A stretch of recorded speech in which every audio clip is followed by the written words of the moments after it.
Investors Chronicle. Hello and welcome back to the IC Interviews. I'm Mary McDougall and my guest today needs no introduction at all. I'm delighted to be joined by Terry Smith, founder of investment company Fundsmith and manager of Fundsmith Equity Fund, which has grown to over £28 billion and delivered an annualised return of over 18% since its inception in 2010. It's been a great success and has led to some people touting Terry as the UK's Warren Buffett. Terry also manages Fundsmith's Sustainable Equity Fund, which he launched in 2017. I've no doubt many of you invest in one of these funds or another of the Fundsmith stable. Terry, thank you for joining me. How are you? I'm fine, thank you. My pleasure. So, to start us off, you read history at university. You graduated in 1974, which was a time of political instability and very high inflation. Established economic models were breaking down. Why did you join Barclays and then pursue a career in stockbroking and later fund management? Well, I joined Barclays, ironically, because they gave me the toughest interview. I did what was called the milk round. I don't know if they still call it that, where you went off and got interviewed by a bunch of different firms. So I was interviewed by Metalbox, the packaging company, which became Carradine, I believe, Unilever, Marks and Spencer's, all the usual kind of people. And the most difficult interview I had was Barclays, and I liked that. That's what made me join them. Weird, isn't it? But that's kind of the way I am, I suppose. And I worked at Barclays for 9 years. About the first 4 years, I was in commercial banking, learning to lend money and try and get it back and all those kind of fine things. And then they sent me to go and do an MBA and paid for it for 18 months. And when they got me back, they'd formed a finance department, which they'd never had before. They had auditors who would audit the accounts after the year, but they never had a finance department that would do management accounting and planning their liquidity, planning the maturity mismatch on the deposits and their loans, doing currency capital raising and so on. And they got me together with a small group of 2 or 3 other people and formed a finance department. So for the next 3 or 4 years, I was the group finance manager for Barclays Bank, basically, which was a great sort of deep end thing, particularly since most of what I was doing, I had to do literally from scratch. I wrote the first maturity mismatch ladder for them, where you look at, what loans you've got maturing in 1 day, 1 week, 1 month, 3 months, 1 year, et cetera, and what deposits you've got on demand 1 week, and seeing where your mismatches are, what currencies they're in, and what you do about it. And to show you how long ago this was, I did it in a software program called Lotus Notes, because Microsoft didn't exist, right? Or barely existed at that point. And in the course of doing that, I got to know on both sides of the Atlantic pretty much all of the bank analysts in the stockbroking investment banking world. And one day, one of them approached me and said, "Look, I think you do very well on this side of the fence as an analyst. I think you clearly understand this subject very well, and I think you've got an awful lot going for you in terms of moving into this world, which is much more of a proactive world where you have to make things for the banking."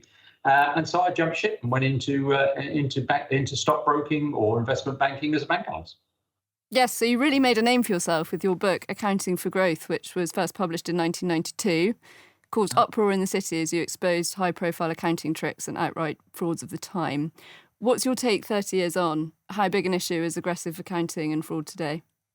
It's a different issue now to the one it was then. I mean, when I published the book, there was no doubt that accounting needed reform, but it did get an awful lot of reform. Sir David Tweedy, as he now is, really sort of grasped the nettle of getting rid of an awful lot of the malpractice that was around and cleaned up the thing a lot. And I hope that I made a contribution to that. But now it's a completely different thing. Now people don't read the accounts. That's the problem. Really, people don't read the accounts. If I could find an adjudicator, I would bet you a large sum of money that the average so-called investor, whether professional or amateur, in whatever capacity, doesn't read the report and accounts or the 10K for the company. They read the slides that management put forward and things like that. And so they miss things which are in the accounts. And the slides very often have numbers with a little asterisk by them that says things like adjusted. Adjusted for what? Well, taking out all the bad stuff, obviously. To give you an anecdote to illustrate it, when we were established 10 years ago, we were looking through our list of potential investee companies, and one we looked at was IBM. And we didn't buy it, as it happens. Unknown to us, Warren Buffett at the same time was looking at IBM. We know that because he then went and bought a 10% stake or so in the company very shortly after, disclosed it shortly afterwards. we discovered a $1.9 billion mistake in the cash flow. It wasn't what made us not buy it. We didn't like the business anyway, but it's still interesting to find that. And Julian, my partner and our head of research, rang IBM and sort of said, look, because whenever we find a mistake like that, and this is just one example, I could give you lots of, we always think, well, we're probably wrong, aren't we? I mean, we can't be there, really, can we? So he rang up IBM and they said, the usual, we'll call you back. And then they called back and said, yep, yeah, absolutely right, that's wrong. $1.9 billion wrong. And the more interesting part of the story is we sort of said, well, oh, is this the first time it's come to your notice? Because it was like the previous year's accounts that have been out for 10 months. They said, yeah, nobody's pointed this out before, which, I mean, it could mean every other investor had spotted it and decided not to bother doing anything about it. It seems a little unlikely, doesn't it? I conclude from this, and it's not the only example I could give you, but you probably don't want all of them in the course of your podcast, that other people just don't read the accounts, basically. And people rely on the management slide deck. They use adjusted numbers, adjusted from GAAP, et cetera, et cetera, et cetera. I mean, if you think that people are reading the accounts, you would need to explain to me how things like Wirecard and Patisserie Valerie have happened. Well, some people view investing as an art and others view it as a science. Fundsmith focuses on numbers and proven companies. Would it be fair to say that Fundsmith believes the numbers are what count? Or to put it another way, how do you view the balance between qualitative and quantitative factors? But we do believe it's the numbers that count in the end. If we don't use the accounts to tell us anything, I'm not quite sure what they're there for in the end. And if something's a good company, good business, it will be there in the numbers, right? I don't need to meet the management to tell me this is a wonderful business or an analyst to tell me it's a wonderful business. I'll be able to see it in the numbers. It'll have a high return on capital, very high cash conversion, good gross and operating margins, et cetera, et cetera. So I think there is a very strong case for saying that actually the numbers are the most important thing you look at. But you do have to look at other things. I mean, the biggest one I would say is this. We are seeking to invest in good companies. We think there's a very good reason for doing that. We think it's the best long-term strategy. And no amount of cheapness, going back to the sort of debate with value investment, which you didn't raise, but no amount of cheapness will make a bad company a good one. Right? It doesn't matter how cheap the shares are. It's not going to become a good business. Right? Airlines are not going to become a good business because the P is low. Right? It's not going to happen. So investing in a good company, if you're a long-term investor, investing in a good company is a very, very important thing. But once you've established that it's got these numbers that look good over a long period of time, you've probably got a good company on your hands. But I think it's important to know a couple of other things. One is, how does it achieve that? What is the actual business? What does it do to get there? You know, it's not like, oh, we don't want to know what it does. Yes, we do want to know what it does, because we do want to know whether this is actually a sustainable business. I know it's a very fashionable word there, but in the real holistic sense of it, it's no good looking in the rearview mirror and saying this business has been great for the last 100 years. Yeah, how about the next 100? Right? So how does it make its money? By what means does it fend off the inevitable competition? And are the management good at reinvesting the capital? If we've got companies, which we have at the moment, that are producing 25% return on capital, which we have, roughly speaking, and they are investing about half of the earnings that they've retained that they don't pay a dividend, which they are, we basically should get a great result, because if they can invest at 25% return, it's better than I can do, better than you can do, better than anyone could do, more or less. The reason they're capable of doing that isn't because they're very clever, but because they're operating within a powerful business franchise, right? That fends off competition and glitz and peak. But of course, one of the other things you need to know is, are the management capable of continuing to do that? You have to be very careful about managements who have brilliant new ideas outside their main area of competence. Do you prefer to meet the management, or do you prefer to maintain distance? I actually think maintaining a bit of distance is a good idea. We do meet management. I almost think it's not an either-or question. Yes, we do, but we're not friends, right? And we don't need them to tell us the things that we can derive ourselves from analysis. I mean, almost amongst all the stuff that we ask if we meet, if you sat through one of our management meetings, you would think, well, most of this is pretty normal stuff, isn't it? They're asking, we don't ask about current trading. In fact, we always start by saying, I'm no interest in current trading. That's what everybody else asks about. It's like, we're not here for the next 3 months. We're here for the next 33 years, basically. So we say right at the beginning, no interest in that. But then you'll find us asking about normal things like R&D and product development and development of distribution, et cetera, et cetera. But somewhere in amongst that, you would find inevitably seeded in there, probably not totally obviously, so it doesn't become clear, the following question. Every year you have this lovely fountain of cash from these wonderful returns, yeah? And you have three basic choices. You can invest some of it in the business, you can go and buy other businesses, or you can give the money back to shareholders. Those are your three basic choices. Now, there are sub-choices within them. You can give the money back, for example, via a dividend or a share buyback. But those are your three basic choices. Reinvest, buy, distribute. And our basic question is, how do you decide between those three? What are your parameters and methods for deciding what to do? Because we're subcontracting part of our clients' capital to those people to manage. That's the reality of this. Yeah. And part of the beauty of the investment process is its simplicity and consistency. The mantra of buy good companies, don't overpay and do nothing will be well known to our listeners. What do you mean by not overpaying? How do you change the valuation threshold when looking at different companies, as you'd expect? Yeah, I mean, look, we compare, our preferred methodology is to look at the free cash flow yield, which is to take the cash the company generates after paying for everything except the dividend. So the pre-dividend cash flows, because dividends are voluntary distribution in the end. That cash belongs to the shareholders, that free cash flow. And we divide that by the market value to get a yield. And we then compare that yield with a number of things. We compare it with other companies in our portfolio. We compare it with other companies in that we would be prepared to own. We compare it with the market. We compare it with bonds. And we try and see whether what we're buying is at least reasonable value on that basis. We also compare it not just now, but we try and have a stab at what it will be in the future. And we have a time horizon that we try and guesstimate that on. It's about 5 years. And the reason that we've chosen 5 years, which is a bit longer than most analysts go, is we've found that's a time horizon over which we are pretty good at getting this roughly right. And with due respect to my colleagues, some of whom I might say are absolutely brilliant, it's not because we're brilliant that we get it right. It's because the companies are quite predictable. We invest in relatively predictable business, not all of them, but probably 2/3 or more of our business are highly predictable businesses. So we can tell you. Now, why do we do that? Because we want to know not only what the free cash flow yield is now, but we want to know what we think it will be with the growth in 5 years' time. Because what we're buying basically is that. You can find companies with much bigger free cash flow yields, much cheaper than we're prepared to invest in now. But because they're not growing much or at all, it will be the same free cash flow yield in 5 years' time. Whereas we buy things sometimes with a low free cash flow yield now, and you'll sort of scratch your head, as do some of our investors. So I'll go, oh, you overpaid for that bit. And you go, how about the growth rate? You need to take the growth rate into account. The valuation of any security is a combination of its yield plus its growth rate in simple terms, very simple terms. So dividend yield plus dividend growth rate, earnings yield plus earnings growth rate, or as we prefer, free cash flow yield plus free cash flow growth rate. If the free cash flow yield is 4% and the company's growing at 10% per annum, your return, if all else remains equal, will be 14%.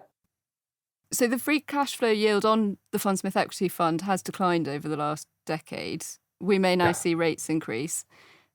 Is it probable that the next 11 years won't offer as high returns as the previous ones? Well, I mean, given the way you've just phrased that question, the simple answer is yes, of course it's possible. Yeah. I don't. You might ask, is it likely? I haven't got a clue, and neither has anybody else, really. I mean, look, if we'd been sitting here 10 or 11 years ago and framing that question, would you have predicted what happened next?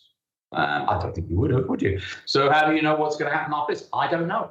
I don't know a lot. Before the pandemic, which of course may change things, it's that's what happens. Events, dear boy, as Harold Macmillan, the Prime Minister, once said.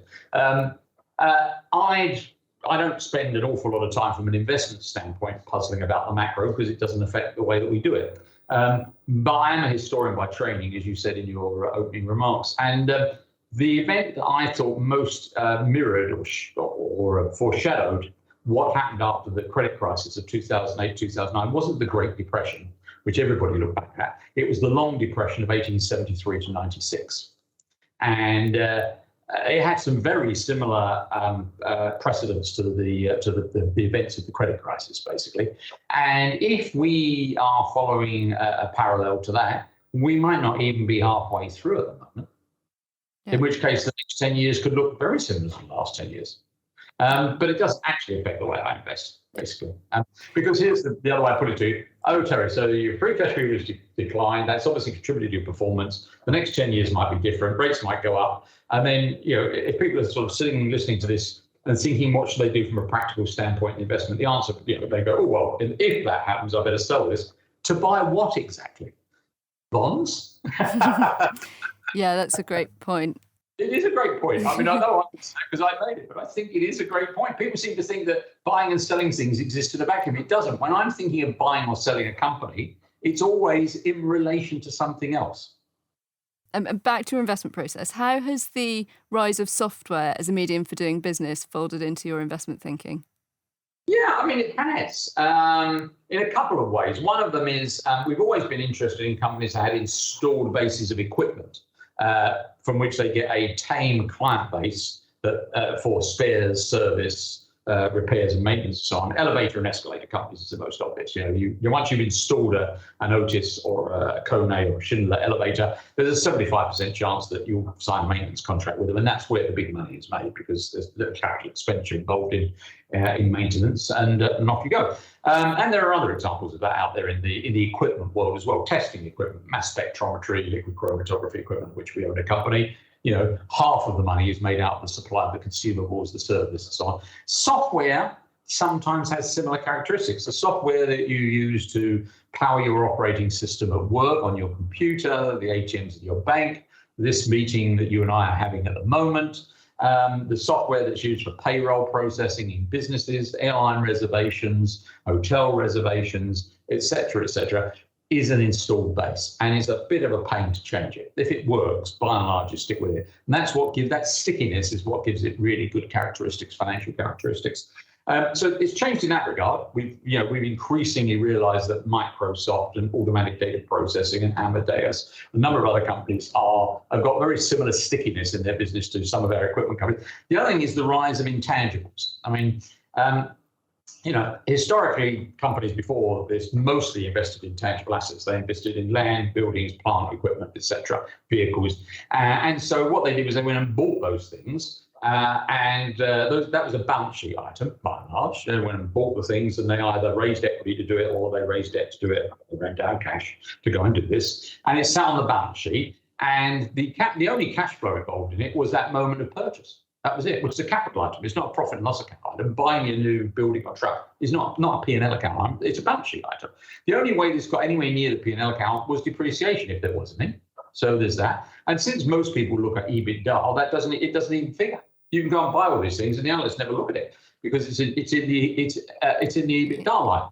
And so your company that's got a very traditional physical asset base essentially has all the heavy lifting of building its plants and its stores and everything else through the balance sheet, and relatively little impact on the profit and loss account or the earnings, and therefore the PE multiple. Contrast a software business or a drugs business, for that matter, in a lot of cases, their spending is almost all through the P&L account. Their product development, it basically involves putting costs through the P&L account and operating cash out through the operating cash flow. So if you start comparing them and go, oh, the PE on Microsoft seems a lot bigger than my logistics company, you're probably making a mistake because you really are comparing apples and pears out there. You need to think about whether or not they're spending on intangibles. It's not just software, by the way, although that's what it includes branded goods companies. It includes things like fast-moving consumer goods companies. The development of a brand like Nespresso, Nestle, is a substantial drag on the P&L account, basically. Yeah, they do manufacturing plant to make the capsules. Yeah, I get it. But an awful lot of it is about brand development through marketing and promotion and advertising and so on. And so, that asset is built by basically depressing the current earnings. So you have to think carefully about comparative PEs. You can't just sit there, as many people do, particularly when they're talking about the debate between value and non-value quality or growth stocks, and go, well, these have got a higher PE. Well, no kidding. Of course, they've got a higher PE because they are very largely rooted in a business that's intangible. And since somewhere like the mid-1990s, if you look at the S&P 500, more money has gone into intangibles in US companies than intangible assets now, which is perhaps unsurprising given the rise of tech. Yeah, you talked about this in your last letter to investors. your one last year. Do you think this issue is widely recognised by your peers? No, not really. No. It's one of those things that's difficult because you can't get a precise answer. There's not some formula that you can devise where you can say, the way I can equalise the PE between a physical asset company that's manufacturing stuff or transfer and a software or branded goods company is if I apply a factor of 1.737 to this over there. Therefore, it requires an element of uncertainty and judgment. It's the same when we talk about return on capital and weighted average cost of capital. One of the reasons why I think that people don't focus on it nearly enough is, of course, cost of capital is something that we don't know. I mean, we literally don't know what it is. The equity element of it can't be, and people shy away from things like that, but you can do a guess, and a guess is better. It's better than ignoring the subject completely. So is that what you do at Fundsmith to try and see through the problem?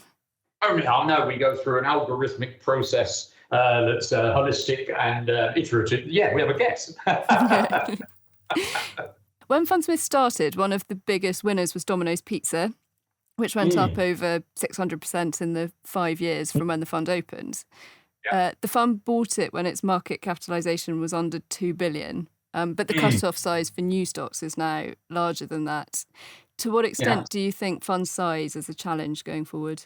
I mean, it definitely is a challenge, let me tell you that. But the thing about it is that when you're thinking about that, you have to bear in mind that the world doesn't stand still. I was thinking about this in a slightly different context the other day. And the slightly different context was somebody had written up in an article, Fundsmith assets under management up 20% in the year to date. And this, of course, is true. But, of course, since the fund has performed by going up 20% the year to date, what would you expect to be the outcome exactly? I mean, people do kind of miss these things. The world doesn't stand still. So what was a company that was small enough for us to buy in 2010 is a company that's now too small for us to buy. There's no doubt about that, right? Hold the $2 billion US dollar roughly number in your mind for a moment because we'll come back to it. We can't buy that. Right? But bear in mind, could we buy Domino's Pizza? They just stick with the reality of dealing with the real world, like companies. Yeah, why? It's a $20 billion company now. So can we still buy that company today? Sure, we can still buy that company today. What we couldn't buy is another new $2 billion company, right? That's not something we can do. Our average unit size in the fund is about £500 million, right? For holding the company. That means, let's not get into complex arithmetic, we'd have to go about a third of the company if we were to buy a $2 billion company. We're never going to do that. I mean, clearly there's been a recent event in the UK where someone disruption tested the combination of a daily dealing open-ended fund and illiquid securities, and it didn't end well. Now, we've always been alive to that. We published a liquidity measure on our fact sheet since 2012, right? We're aware that this is a daily dealing. So, of course, it's a handicap.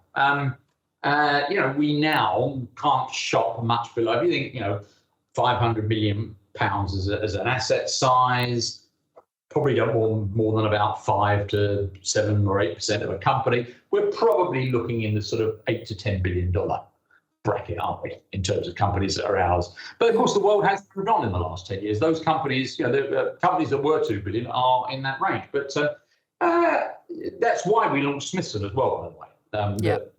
We launched it as an investment trust because we think if you're going to invest in things like that, you should do it in a closed-end fund, not an open-end fund. Because you can't all have your money back at once. You sold IHG, which is Intercontinental Hotels Group, recently, which, when I looked, has a market cap of about 9 billion. Was this sold on the basis of its size? No, not really. No, the rationale, I mean, look, we like the business. It's an asset-light hotel business, which is the sort of thing we like. We don't. If you're looking for high return on capital companies, using other people's capital is a really good start, and that's what they seek to do. They have hotel brands, Holiday Inn, Crowne Plaza, etc., Intercontinental, and they basically license those brands to real estate owners to operate hotels from them and provide management and reservations, etc. Good. The problem for us in IHG was more a combination of things, which is, it's recovered quite a bit from the COVID shock in the leisure market. That's recovering quite rapidly. The business market is more problematic. And given that I'm talking to you today on a Teams system, I would say may continue to be problematic for a considerable time to come, because I think we're coping quite adequately with this. So the fundamentals of the business probably aren't going to recover for some while, if at all, in the business area, right? We've got to say. But the share price had recovered. Goes back to the don't overpay bit. When thinking about it compared to some other companies out there, well, the problem with this isn't the company and the fact that it's still got this problem in the business. The problem is that the share price has recovered. According to the share price, there's nothing wrong in that, So we had to think about that quite a lot. But no, size wasn't really a factor. As a fund manager, you have to be an optimist. What trends are you most excited about? I'm not an optimist, actually. I'm sorry to disagree with you, but if you ask my colleagues, I'll give you one of their phone numbers. You can ring them whilst we're online if you want and check that I'm not ringing them. They'll tell you I'm usually pretty bearish, actually. I am not some of these wild optimists out there. But anyway, what trends am I most excited about? Look, there are certain trends out there in the world which I think are interesting. People try to draw parallels between this pandemic and previous events. The most obvious one people have alighted upon is the Spanish flu of 1918 to 1919. And if you look back at that and other previous episodes as well, if you look back in history, back to the Black Death or the Plague of Justinian and so on, what these big pandemic events seem to do is to accelerate previous developments. They don't cause something new to happen, but they take existing trends and accelerate them, either down or up.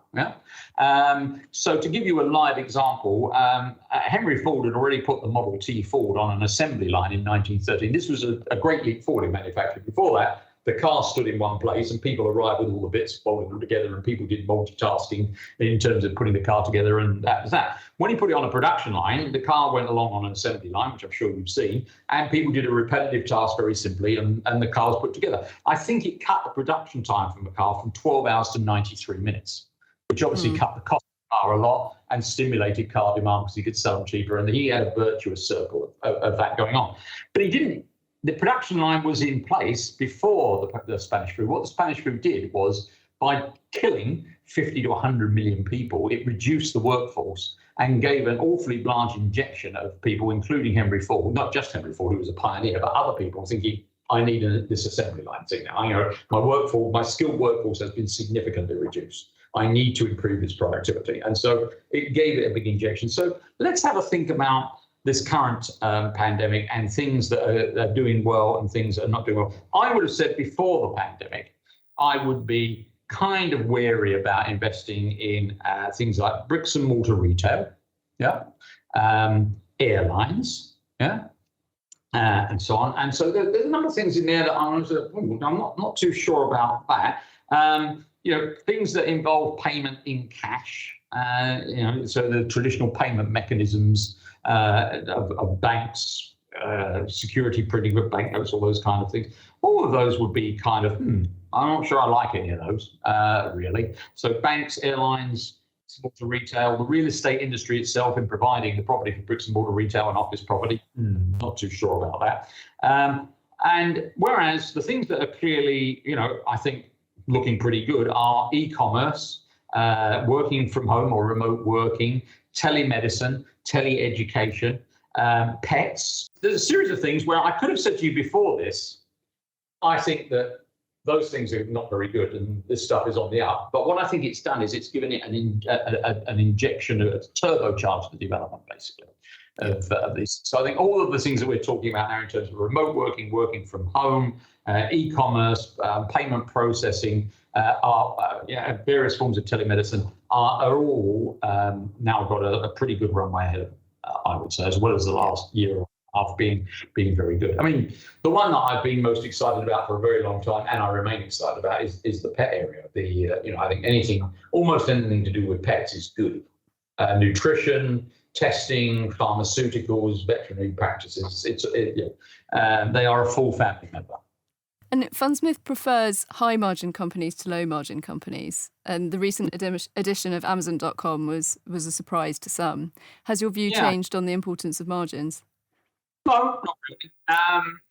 I think a few things got me to the point on Amazon. I mean, the first is I actually regard return on capital as far more important than margin, because you can have low-margin businesses like Costco, to which I might return in a moment while I'm talking about this, which has got a pretty low margin, but a very high return on capital employed. Retail businesses do tend that way. It's like the Amazon Web Services business, or since its inception, pretty much, it's pretty similar to the Azure business in Microsoft in the cloud, in distributed computing. So, nothing not to like there. A couple of things about one is I think that our understanding of the retail business has grown, and that involves a few things. One is the third-party business, where they sell things for other people, has now become more than half of that. Whereas the first-party business is under half now, where they sell things for themselves. Third party is much better because they don't have to carry the inventory. They just take a commission on the sale. And so the return characteristics of that are an awful lot better, basically. And that is obviously growing in dominance within their business. They've also got a couple of other business lines which have emerged, which have helped this trend. One of them is Prime, which is clearly fulfilling a function not unlike the club membership retailer like Costco. And the last thing is advertising. We've obviously had a bit of bumpiness recently in terms of the outlook for companies like Facebook and Alphabet or Google in terms of advertising because of the change in the iOS 14 operating system, which has just been put through by Apple, which allows people to opt out of the ability for advertisers to trace the data needed to show the efficiency of the advertising, which is problematic for them. Amazon does not suffer from that problem. It's not picking up the data on advertising and your shopping habits from your phone. It's picking them up from itself. It can tell you how effective the advert was because you bought the product or not. If you buy the product, it can tell you're interested in something, not as a guest because you've been surfing on the subject, because you just sold something to you, right? And this is its fastest growing business, and it's a $30 billion business per annum in revenues now. Things change, and I think that's really what got us there in Amazon. Thank you. Well, many growth investors believe that we now need to own private companies to do well because companies are staying private for longer. Do you share this view, or are there enough opportunities in public markets for the foreseeable future? No, I think there are enough opportunities in public markets. I don't think you've got to own private companies in order to do this. I think owning private companies is interesting. Because not everything is public, obviously, and in owning a private company, you can do some things in many respects out of the public eye that you can't do. It's difficult to manage a public company. I've managed two of them, I know, doing everything in the public eye with a demand for quarterly earnings performance and all of these kind of fine things out there. But if you said to me, Terry, well, all right, let's imagine that the Fundsmith was a closed-end fund as of tomorrow, and you could own some private companies in it, because we clearly can't within the structure of an open-ended fund. What ones is it you would like to own?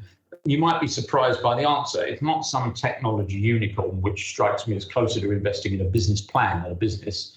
And the investment outcome quite often relies upon greater fool theory. Can I sell it to somebody else? I'd actually probably ring up Mars and see whether they fancy selling somewhere. I imagine the answer would be a categoric no. But that's the kind of company which is private, which I would love to invest in. A company which is split between pet food and confectionery. What a great business! But unless it's all the Marx family have some form of strange mental event, I don't think I or anybody else is going to get to own it. And the quality of global equity markets has improved in recent decades, with sectors like banking, energy and mining declining in importance. And you've had the growth of the big tech stocks. Does this make it harder for quality-focused funds and active funds in general to add value versus passive funds? No, I don't think so. No, I've no reason to believe that rotation from sectors makes this more difficult, basically. And does it concern you that some of the very big companies that may have become too dominant or have too much market power and also power over their workers? Look, I think that no, it doesn't. Obtaining. I almost think that the sort of crusade that's going on against big tech is basically just a crusade against success. I mean, you could cross out the words that they put in there about data and privacy and just say you're just trying to hit people. And that's what managers are supposed to do, actually, right? That's their job. That's what they're supposed to do. And as for workers, I think it's a pendulum. It's clearly swung back post the pandemic very significantly in terms of the power of the labour force. If you were to drive along American Interstate now, every single truck has a hiring sign stuck on the back. offering you $100,000 a year driving a truck. Yeah, you could give up your job, drive a truck, be fine. So could most people at that rate of pay. It's like, yeah, that beats the national average wage a bit, doesn't it? Your fund has very low turnover, but you have tended to sell at least one or two companies every year. Is there a common thread between your sell decisions? The sell discipline is really pretty straightforward. We sometimes our sell is involuntary. Something gets taken over. We don't have any say in it. It might say we can vote against a takeover. We're never going to own more than a single figure percentage of the company. So even if we don't want it to be taken over, it doesn't matter. It's going to get taken over. In which case, it's gone. Right? We don't have it anymore. So that's probably the single biggest item amongst turnover is involuntary turnover, actually. After that, we sell if managements, in our view, are misallocating capital. We engage with them, obviously. We don't immediately run out the door, but we try to understand what they're doing just in case we've got it wrong, and we try to change their mind. But if they ignore us, then we leave, basically, because it's a very important part of how we hope to make money for our investors is the reinvestment of capital by companies.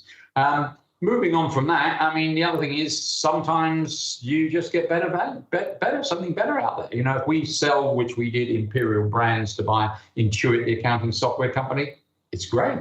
If we sold Clorox to buy L'Oreal, it's a terrific trade. Sometimes we just get an opportunity, usually caused by some kind of incident, a pandemic, a family dispute that depresses shares, a takeover approach to a company, gives us some strange differential between the valuation where we go, that's an opportunity. And so we think it is. So we try and seize it. And sometimes, last but definitely not least, we get it wrong. We buy something we think is a really good business. It turns out not to be a very good business. Doesn't happen very often, fortunately, but it has happened. We're not perfect. And the best thing to do when you conclude you got something wrong is to act. And you've read Warren Buffett's annual reports for years and cite their key lessons often. One difference that is notable between you and him that I can see is that you've said you would never own banks. But that aside, in what ways, if any, would you say your approach differs from Buffett?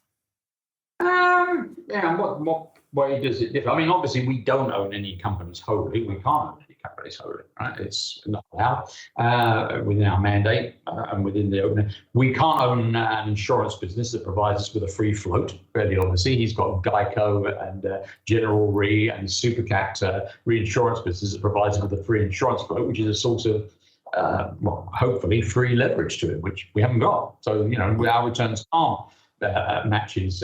When you get down to the implementation of the assets strategy, I would say we're pretty similar to what he was historically. But I suppose, let me make it absolutely clear, I'm not being critical of him. I wouldn't be. I'm answering your question because I do regard him as a profoundly good investor, basically. I would say when it comes to the strategy of investment, he reminds me of that great quote from Mae West, the wartime sort of actress and pin-up, who said, "I was Snow White, but I drifted." And some of the stuff that he's bought in recent years doesn't really fit through what his previous strategy would have allowed, essentially. Now, before Ben goes, Terry Smith's great, I'm not, because of course he's taken on other asset managers to manage part of the portfolio now. So appearing, for example, to be which he did in recent times before the pandemic, the largest shareholder in 3 US airlines is something which we know wouldn't fit his strategy, right? Because he did it once before with US Air and had such a bad experience that he wrote in his annual letter that if anyone else was thinking of buying an airline stock, if they rang him up, he'd talk them out of it, right? So he clearly had decided correctly that airlines are a really bad business. Yet someone, and I suspect it wasn't Warren, decided to buy 10 or 11% in 3 airline stocks with ultimately disastrous consequences, unsurprisingly, because airlines haven't changed, right? We are still in the mantra of buying good businesses, whereas I think he's got people working with him on his behalf now who've got, shall we say, a wider mandate. And some investors have said that living remotely and being away from the noise of the city has made them better investors. Buffett would be an example, as would John Templeton, who lived in the Bahamas. Part of Fundsmith is based in Mauritius. Was this also to get away from the noise? And if so, has it helped? Yes and yes. I think that, fun enough, Sir John Templeton used to be a client of my broking firm I ran, Colin Stewart. I used to go to Nassau to see him and Mark Holowosco, his chief investment officer, quite regularly. And I always, obviously, we're going back some considerable number of years here. We're going back before the internet really took hold. And he said one of the great advantages of operating from the Bahamas was that the Wall Street Journal arrived a day late. So provided when he read some story in there that was absolutely ghastly and he thought he should panic, he realized it was already too late. So he did. And he's absolutely right. I mean, the noise, another great Buffett is markets a mechanism for transferring money from the active to the patient. And it's true. Mostly the noise out there, the day-to-day stuff that you get from the broking industry is aimed at promoting activity, not promoting high returns for people.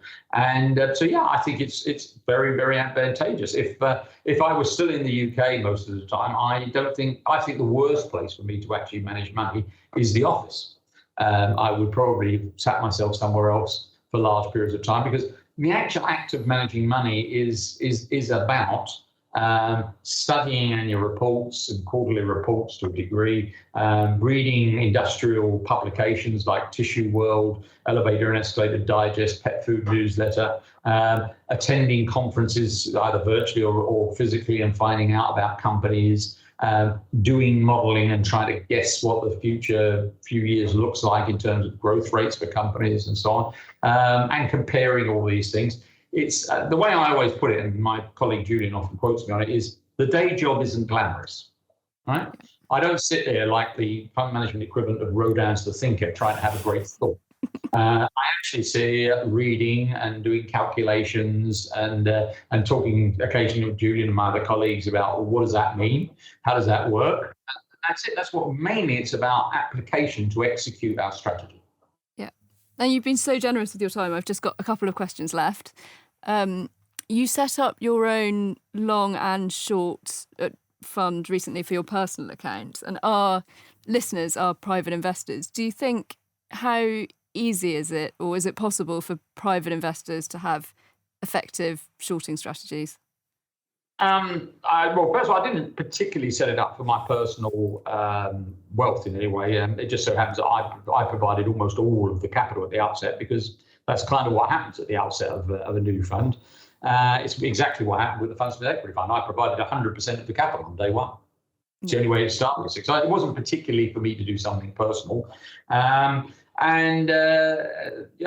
easy is it? It's very difficult. Shorting is an incredibly difficult skill to implement, basically. I'm fortunate from my broking career as an analyst to have known and worked with some of the great shorts out there, people like Jim Chanos at Kiddercost Capital, who's got a short-only fund, which is an interesting thing, and some of the big household name shorts who people have read about over the years were people that I engaged with, did analysis for, worked with, and so on. It's a really difficult skill, basically. I once had a client when I was in broking, and there was a company which was an online directory company called Scoot during the .com era. And I won't get the numbers right, but we decided that this company was not worth much, if anything, when it was trading at about 700p.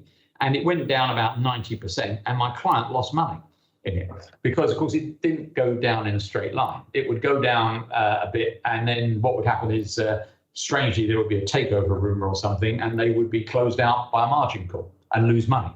And then those sort of events are quite difficult. People have been shorting Tesla for some considerable time, and frankly being carried out.